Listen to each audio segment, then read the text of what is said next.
Why is it hard to get approved for a mortgage if you're self-employed? You're running your business, you're making money, and building wealth, right? So why the heck do lenders want to treat you like a high-risk borrower? If you've ever wondered this, don't worry, you're not alone, and I've got you. Today, we'll be doing a deep dive on self-employed home buyer programs and breaking down why it's tough, but how you can still get over the hump and still get the keys to your dream home.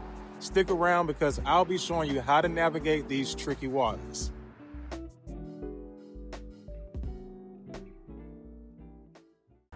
What's up? It's Kelvin McNeil, entrepreneur and licensed mortgage loan originator, NMLS number 201-8085. And welcome back to my channel where we discuss credit restoration, real estate, and business funding.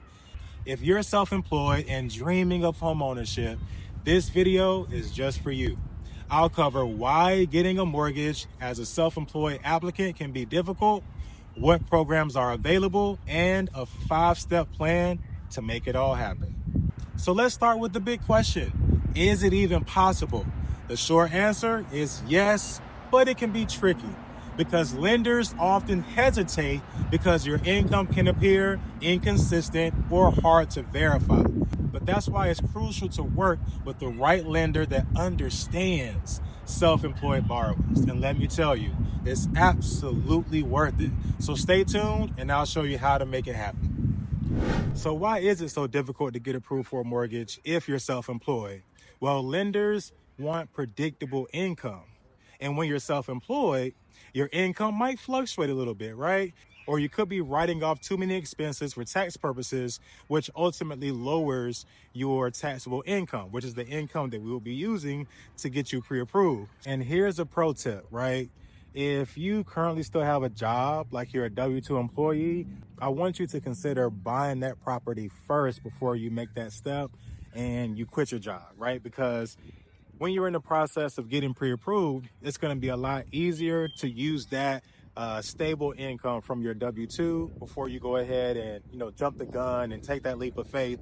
Because once you are 100% self-employed, as you'll learn, it is a lot more difficult, right? Because we're going to need those tax returns. And if your tax returns show that you've written off too much and your income is much lower, because it's always going to be the difference between what you actually made that year minus your expenses and your deductions. So if you made $120,000 that year, but you write off, 85% of that, right? Whatever the bottom number is, that's what we're going to have to use to qualify you, unless you do a non-QM loan, right? Non-qualified mortgage, where we'll talk about that later, but there's a lot of other options where we can do it without looking at your income.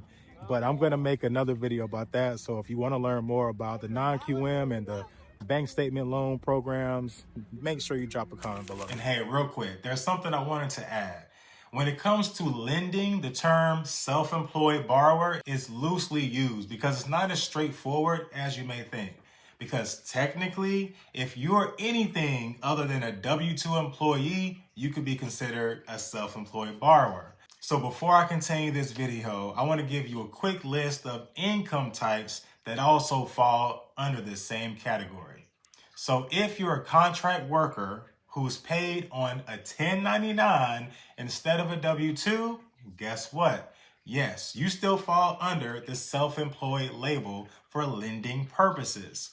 Also, if you receive more than 25% of your income in bonuses or commissions, you're also considered self-employed.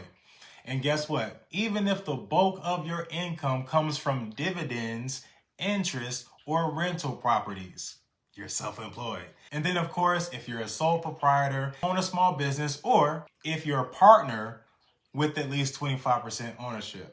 Now, if any of these apply to you, you definitely want to keep watching this video because I'll explain the mortgage options that might fit your situation. So what programs are available for self-employed borrowers? Let's talk about the programs that can help. So the first type is qualified mortgages, what we call QM. Options like FHA loans for low down payments, conventional loans, or USDA loans for rural properties in the suburbs, which could work for you if you have that steady income I was talking about. Then we have alternative document loans. So these programs cater specifically to self-employed borrowers. Examples like bank statement loans, which allow you to show deposits without any tax returns or 1099s. And then we have investor loans. So if your goal is to buy an investment property, certain programs will allow you to qualify based on the property's income rather than your income. So here's the 5-step roadmap to getting a mortgage as a self-employed borrower. So the first thing you want to do is determine your property type and loan purpose. So that means you need to decide if this is a primary, secondary, or investment property. Then identify the type. So you have single family, condo, multifamily, or commercial, right? Then you need to evaluate the cash reserves and your credit. And the low credit score can definitely make the process harder. So you want to aim for a 640 FICO score or better. The third step is seeking guidance with a mortgage professional. So that means you need to work with a loan officer experienced in self-employed programs. And of course, I can help you. So if you're ready to get started, you can head over to applywithkelvin.com. And my team and I specialize in these unique scenarios. The fourth step will be getting a pre-approval to begin analyzing properties. So yes, that means get your pre-approval, which is definitely a crucial step for any home buyer. So you can start evaluating the subject property that you want to make a competitive offer on. And then fifth and finally is submitting your application. Once you get that approval and you get an offer accepted, you come to a loan officer like myself. Then we'll go ahead and get the initial documentation rolling for a smooth selling closing. So lastly, buying a home as a self-employed borrower doesn't have to be hard, and it's definitely not impossible. It's all about getting with the right loan officer to make it happen. And if you're ready to take that first step, again, go to my website, which is applywithkelvin.com. You can book a consultation, and we can take that first step towards home ownership. If you have any questions, please drop a comment below, and I'm here to help. I try to respond to every single comment that I get on my YouTube channel if you haven't noticed. And again, if you found this video helpful in any way, do me a favor and like this video and subscribe for more. And of course, share this. Please share this video with like-minded individuals or other self-employed homeowners. And until next time, I'm Kelvin McNeil, and I hope you have a great rest of your morning, afternoon, evening, whatever the time of the day it is. Take care and happy house hunting.